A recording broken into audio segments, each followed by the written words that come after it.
You know that feeling when you really want to nail something down? Yeah. To truly understand it beyond just like surface level knowledge. Mm, That's what we're digging into today on the deep dive. We're exploring how the simple act of writing can be a surprisingly powerful tool for actually learning. exactly. Yeah, we've gathered a range of fascinating research that looks at this very idea that writing isn't just about showing what you already know, but a fundamental way to build that knowledge in the first place. Right. We're looking at everything from detailed research studies and, insightful observations from educators to the core cognitive theories that help explain why this connection between writing and learning is so strong. And our mission today is to really unpack the mental processes at work. We want to understand how different kinds of writing can sharpen our understanding, help us connect different ideas, and even spark new insights we might not have had otherwise. Okay, let's unpack this. One of the first things that really stands out is the difference between what researchers call writing to learn and a more basic kind of writing they call restricted writing. Yeah. Think about it like the difference between just jotting down notes to memorize facts and really trying to explain a concept in your own words, connecting it to what you already know. That's a key point. Mm. Yeah. The research highlights that writing to learn involves things like keeping informal journals where you reflect on what you've learned maybe after a lecture or reading a chapter. Uh-huh. It also includes those shorter micro themes or focused writing tasks where you tackle a specific question. And then, of course, more developed essays where you're, building and supporting a central argument. And the learning they're talking about isn't just about cramming information in for a test. Yeah. It's much deeper. It's about seeing how different ideas fit together, actually transforming your existing knowledge in some way, maybe even stumbling upon new connections and constructing your own personal understanding. hmm They mention thinkers like Langer, Newell and Winograd, Bereiter and Scardamalia. Right? Flower and Hayes, Yeah. Spivey, all pointing to this much richer level of engagement. What's fascinating here is the underlying idea that to truly learn, you, the learner, need to be actively involved in making sense of the material. It's not about passively receiving information. You have to actively reason about it, connect it to your own experiences, and build your own framework of understanding. It's a constructivist view of learning. Yeah, that makes sense. So it wasn't always a given that writing was this helpful for learning, was it? I remember seeing something about early research that actually questioned this connection. That's right. Applebee's review back in, 1984, for example, pointed out that the idea that writing actually leads to learning hadn't been rigorously investigated. It was more of an assumption at that point than a well-supported finding. Okay, right. So how did researchers start to actually demonstrate that writing could make a difference in what people learned? How did the evidence begin to build? Well, later research started to track how students' knowledge changed over time when they engaged in writing activities. For instance, fellows study with sixth graders learning about the states of matter Oh, yeah. found that when students wrote about how different concepts related to each other, their understanding improved significantly more than in sessions where they weren't writing. And what was really interesting is that the explanations they developed in their writing were very similar to the explanations they gave on the final test. Wow, that's quite telling. Right. It suggests that the act of writing isn't just about recalling information, but about actively solidifying and refining their understanding in a way that they could then articulate. Exactly. And then there were experimental studies where they compared groups of students who wrote with control groups who didn't. Horton and colleagues, for example, found that university biology students who summarized their lectures in writing showed better comprehension and problem-solving skills compared to a group that didn't. Similarly, McCrindle and Christensen's study on biology journals showed that students who reflected on their learning process through writing actually performed better on content exams and used more sophisticated learning strategies. So the evidence began to suggest that writing could indeed be a powerful tool for learning. But it wasn't always a straightforward picture, was it? I noticed some studies had more mixed results. You're right. Yeah, the findings aren't universally positive across all studies in all contexts. For example, Audit and colleagues' study on fractals. Fractals, okay. Yeah, they found that while having students keep dialogue journals did foster a classroom environment where scientific sense-making was valued, the actual in-depth sense-making conversations seemed to peak in the middle of the unit and weren't as prevalent at the beginning or end, where more basic knowledge repetition tended to dominate. Huh. This reminds us that simply assigning writing isn't, a magic bullet. That's a really important point. It's not just about the act of writing, but the nature of the writing task and how it's integrated into the learning process. Exactly. And this complexity led researchers to shift their focus. Instead of just asking whether writing helps learning, they started to really dig into how it does. The emphasis moved towards understanding the specific mental processes that are involved when we write to learn. That makes perfect sense.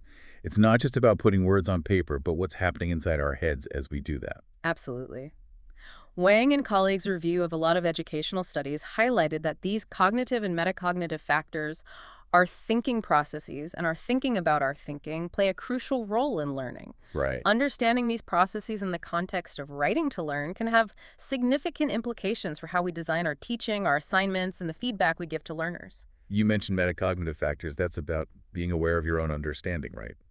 So, could writing help us become more conscious of what we know and what we don't know? Precisely, yeah.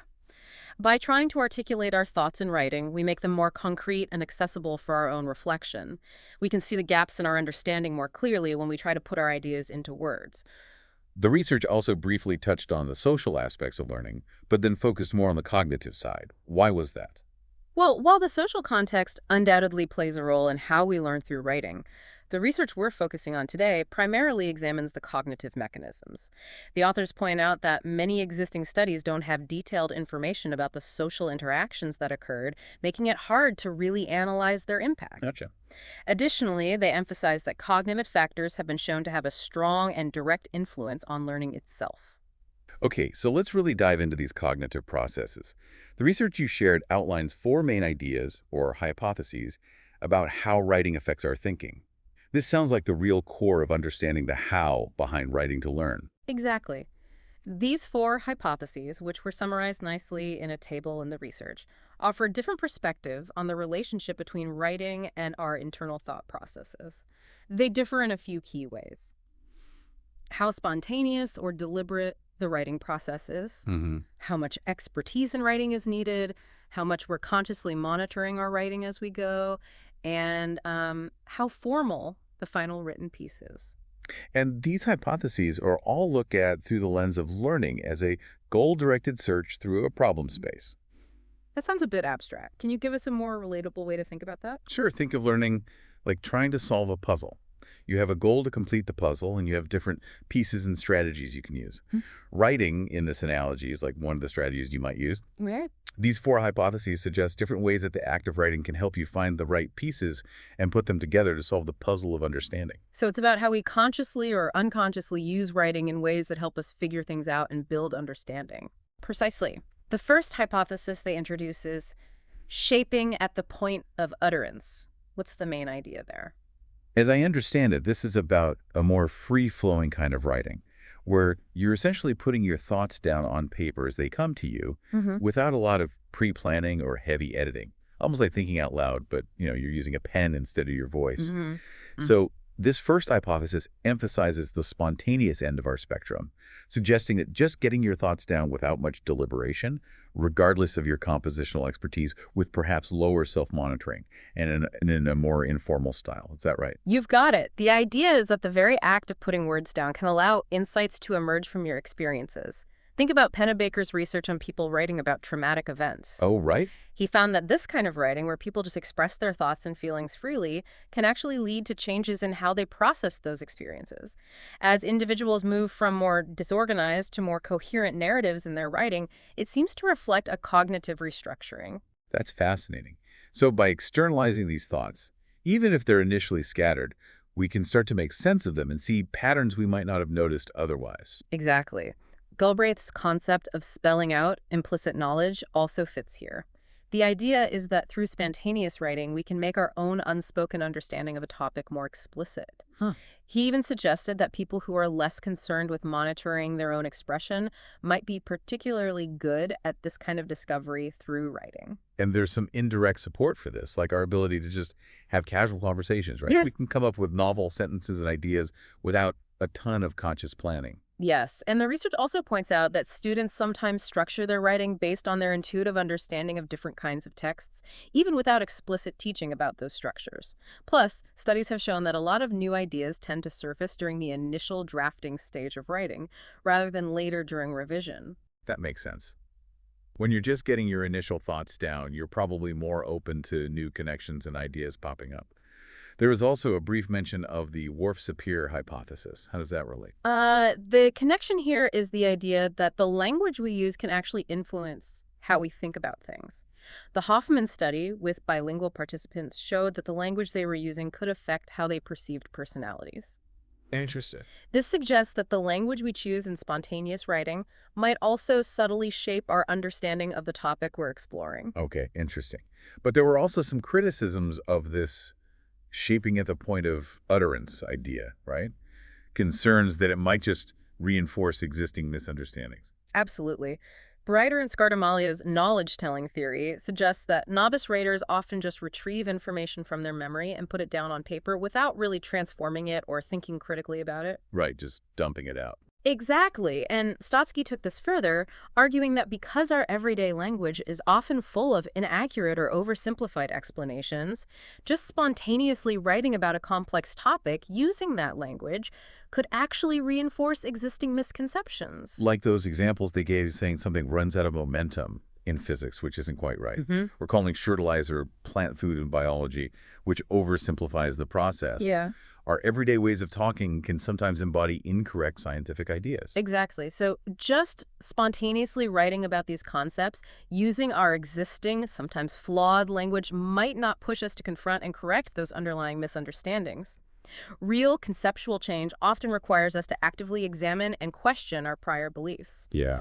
So while getting your initial thoughts down can be helpful for generating ideas, relying solely on spontaneous writing might not be enough to truly challenge and change your understanding of complex topics. More deliberate strategies seem to be necessary for deeper learning. And there was also something about how the grammatical structure of our sentences and speech doesn't necessarily feed back to significantly alter the core content of our messages. Yes, Levelt's research on how we produce speech suggests that while our intended meaning definitely shapes the words and grammar we use, the grammatical structures themselves don't usually cause us to change the fundamental message we're trying to convey. Mm. This raises questions about whether simply stringing words together spontaneously in writing would automatically lead to new conceptual understanding. So the key insight from shaping at the point of utterance seems to be that while it can be a useful way to get initial thoughts flowing and generate a quantity of ideas, it doesn't necessarily lead to deep conceptual change or challenge existing misunderstandings. Right.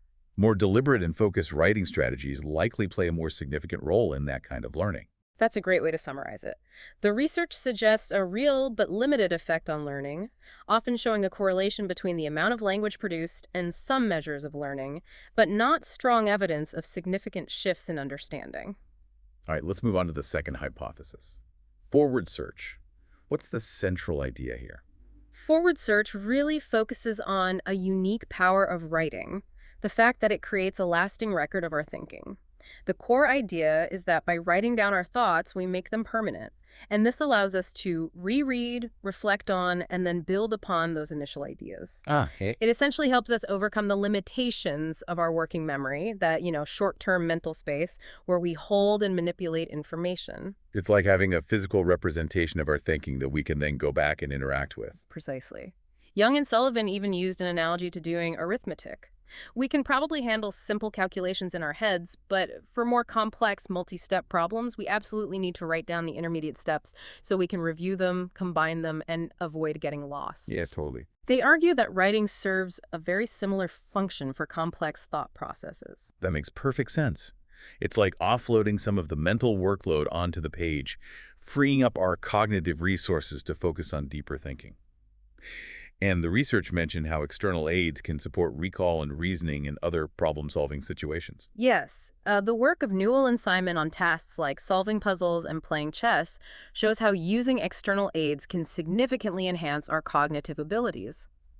And in a broader sense, we all rely on external cues and tools in our daily lives to remember things and make inferences. True. So it's logical that writing, as a form of externalizing our thoughts, would play a similar role in learning. They even mentioned an inkless writing experiment as anecdotal evidence for this. That sounds fascinating. Oh yeah, Britton and his colleagues had people try to write using dry pens on carbon paper so they could go through the physical motions of writing but couldn't actually see what they had written until later. Yeah. They found that people could manage relatively simple tasks like writing letters or telling stories. However, when they tried to engage in more complex tasks, like formulating theoretical arguments or writing poetry, they really struggled. Hmm. They couldn't maintain the flow of their thinking without being able to constantly refer back to what they had already put down. That really highlights the crucial role of having that visible, permanent record. Wow, that really underscores how important it is to be able to see and review our thoughts when we're dealing with anything complex. It does. Van Nostrand's study, where students generated new information in their summaries after connecting seemingly separate pieces of information, also supports this idea that rereading can spark new connections and insights. Right. And Klein's research found a link between students who frequently reviewed their own writing and their conceptual gains in science tasks. So the act of rereading isn't just about catching errors in grammar or spelling. It seems to be a really important step in the learning process itself. So it's not just about getting the ideas down, but about the ability to go back, examine them, and build upon them. However, the research also suggests that the benefit of rereading depends on what we do afterwards, how we analyze and revise our writing. Exactly. Expert writers, for example, tend to focus on the overall clarity, coherence, and meaning of their text when they revise, while novice writers might focus more on just fixing individual sentences or words. Mm-hmm. The impact of rereading depends on those subsequent steps of diagnosis and revision. And it's probably not always necessary, especially for very short or simple tasks where we can easily keep all the information in our working memory. Right. And younger children who might not be as aware of inconsistencies or lack of clarity in their writing might not benefit as much from simply rereading their work. They might need more explicit guidance on what to look for and how to revise. The discussion also touched on other ways of representing information like tables and concept maps. How do they relate to this idea of forward search? Yeah, these alternative formats can actually be even more effective than continuous text for representing relationships between ideas in a clear and accessible way. Zhang and Norman, for example, argued that things like tables and lists can distribute the cognitive load more effectively and support learning by making connections more obvious and easier to review and process further. Oh, okay. Research by Kira and others has also shown that reviewing information presented in matrix notes or concept maps can lead to better recall and a deeper understanding of how different pieces of information relate to each other compared to reviewing traditional linear notes. Interesting. So these visual aids can also act as external cognitive tools that facilitate this iterative process of generating, reviewing, and refining our understanding. The key insight here is that writing, in its various forms, creates that external record that allows for this crucial step of rereading and building upon our initial thoughts, helping us overcome the limitations of our working memory. Got it. Let's move on to the third hypothesis, genre theory. This seems to take a slightly different angle, focusing on the structure of the writing itself. That's right. Genre theory shifts the focus away from the immediate act of composing and more towards the characteristics of different types of written texts like essays, reports, summaries, and how those established structures might influence the way we think and learn. So it's about whether writing a specific kind of text with its inherent organizational principles and expectations leads to different kinds of learning outcomes. Precisely. The extensive research by Langer and Appleby provides a lot of valuable insights here.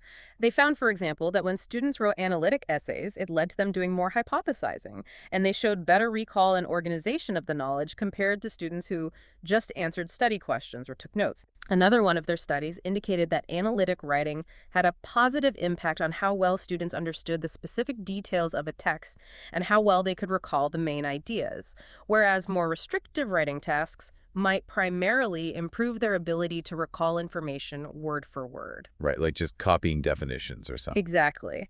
This suggests that the type of writing task really does steer the kind of cognitive work we engage in.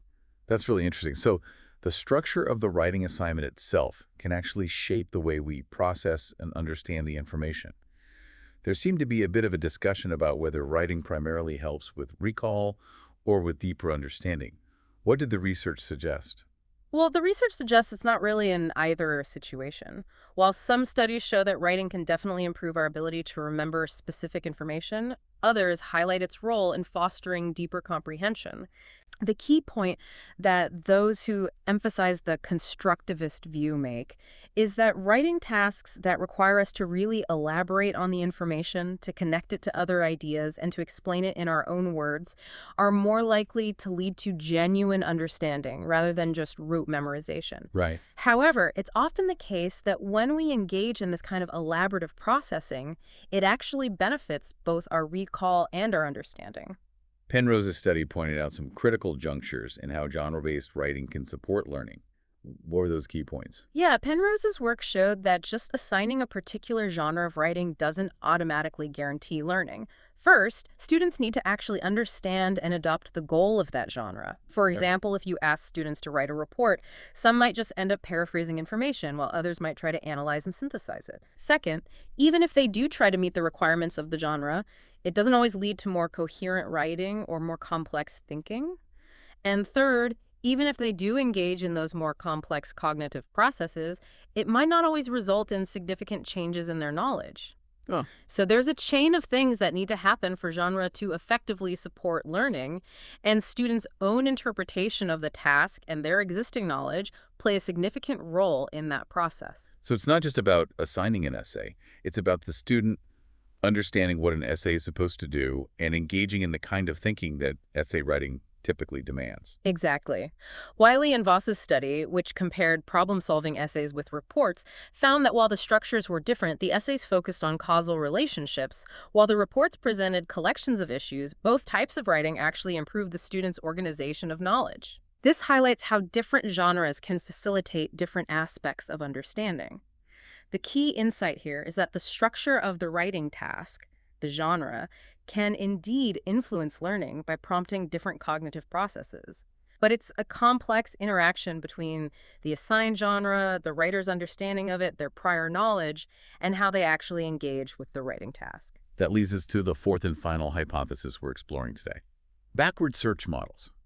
These models seem to really emphasize the writer's goals and how those goals shape the entire writing process. Yes, these models, particularly those developed by Bereiter and Scardamalia and Flower and Hayes, emphasize that writers actively construct knowledge by setting rhetorical goals, what they want to achieve with their writing, and then they generate content and revise their work in order to meet those goals. Ah, They might even adjust their initial goals as their understanding of the topic evolves through the writing process. So it's a more intentional and goal-driven approach to writing. so it's a more top-down approach, where the writer's intention really drives the entire process. Precisely.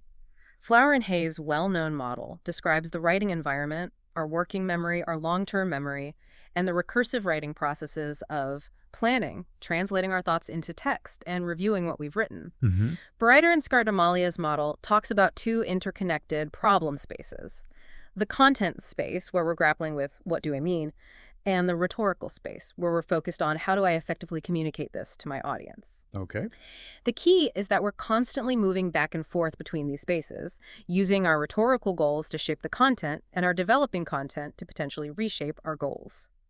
These backward search models require more sophisticated writing strategies compared to the more spontaneous shaping at the point of utterance. Right. They rely heavily on deliberate planning and thoughtful revision.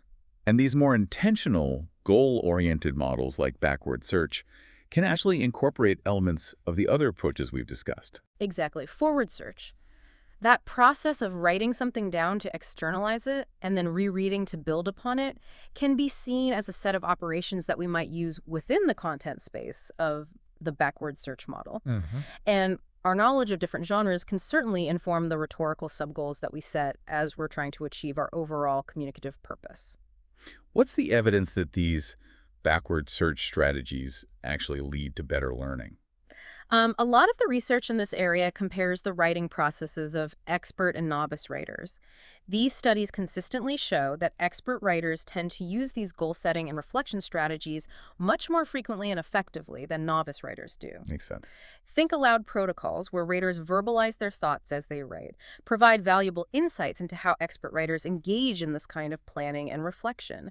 There's also experimental research outside of the specific context of writing to learn that suggests that having clear rhetorical goals does indeed affect the content and structure of the texts that people produce. However, the direct link between specifically using these backward search strategies and actually transforming knowledge in a learning context is an area where more research is still needed. Right.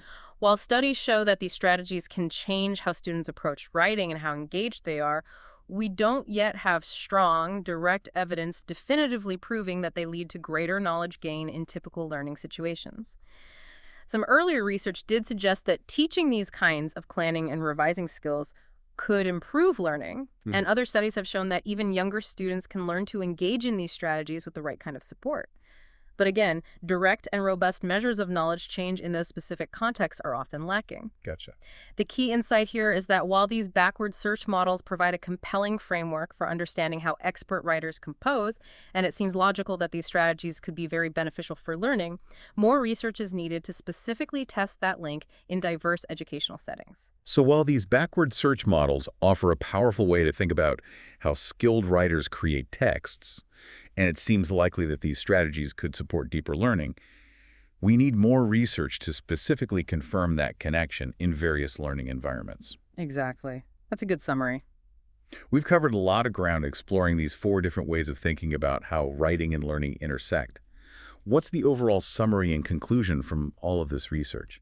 Well, the research really points to a spectrum of cognitive engagement in writing, from the more spontaneous shaping at the point of utterance to the very deliberate backward search strategies. Each of these perspectives offers valuable insights into how our writing processes might relate to what and how we learn. While that initial free-flowing writing can be a good starting point for generating ideas, the other 3 approaches, forward search, genre theory, and backward search, seem to involve more complex cognitive processes and likely play a more significant role in fostering deeper understanding.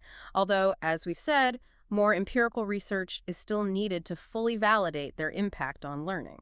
And the research also laid out some specific predictions that could be tested in future studies to help us better understand these connections. Yes, things like carefully analyzing writers' think aloud protocols to see when and how they plan, generate ideas, and revise, looking for correlations between the specific writing activities students engage in, like rereading or outlining, and their learning outcomes, and designing instructional interventions that specifically teach and encourage the use of particular writing strategies or awareness of different genres. It was also interesting how the research highlighted that our understanding about writing strategies themselves is an important factor in how effective those strategies can be for learning.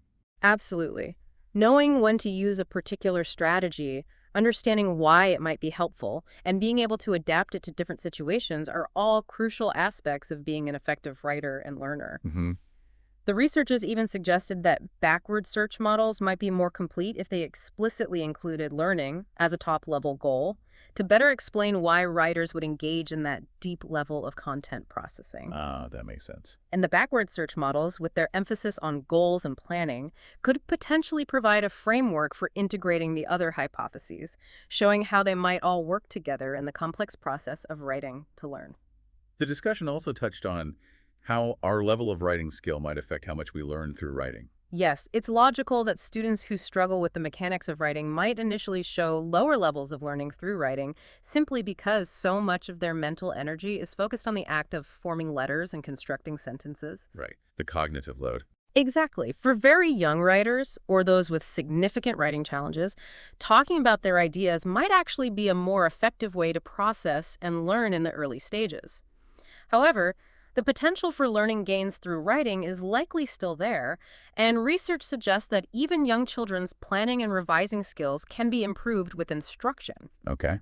So while spontaneous writing might be a good entry point, especially for older elementary students, teaching and encouraging more sophisticated strategies like genre-based writing and forward search with appropriate support and guidance could be particularly beneficial for a wider range of learners. The researchers even suggested that focusing on these moderately sophisticated strategies might be a practical and effective approach for educators in various subject areas. And the final part of the research really delved into areas for future research and some suggestions for how those studies could be designed. What were some of the key takeaways there? Yeah, one of the main points was a critique of how much research in social studies relies on reading to write tasks. They suggested that future research should incorporate a wider variety of source materials like experiments, primary documents, and problems to solve across different academic disciplines to get a more comprehensive understanding of how writing supports learning in different contexts. Good point. They also raised concerns about how often post-tests in these studies tend to measure recall of information rather than true conceptual understanding. Wow. Another important point was the challenge of making sure that students in experimental studies actually adopt the specific writing genre or strategies that the researchers intend them to use. Right. How do you ensure that? Well, to address this, they recommended using more robust supports and prompts, things like clear guidelines, sentence starters, concept maps, providing fragmented information to be synthesized, using models of effective writing, and offering more extended and explicit instruction. They also advocated for more instructional studies that really focus on building students' knowledge about writing strategies through discussion, modeling, guided practice, feedback, and encouraging self-monitoring. And finally, they highlighted a significant gap in the research: the lack of studies that specifically examine the impact of writing on learning in very early elementary school students. This has been a truly illuminating deep dive into the fascinating relationship between writing and learning. It's clear that writing is far more than just a tool for communication. It's an active and powerful way for us to construct our own understanding of the world. Exactly. Yeah.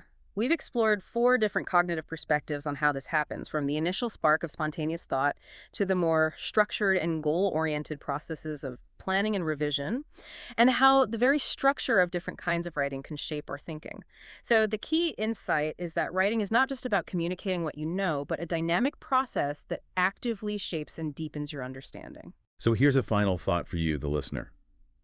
How might consciously experimenting with different writing strategies in your own life, whether it's free writing to explore a new idea, keeping a reflective journal, or structuring an argument to solidify your understanding, unlock deeper learning in your own work or in areas you're curious about, it's definitely something to consider trying. Mhm. And if any of the specific ideas we've discussed today, whether it's the power of rereading your own writing or how different genres of writing can influence your thinking, have sparked your interest, we encourage you to delve further into the research and see how these concepts might apply in your own life and learning journey.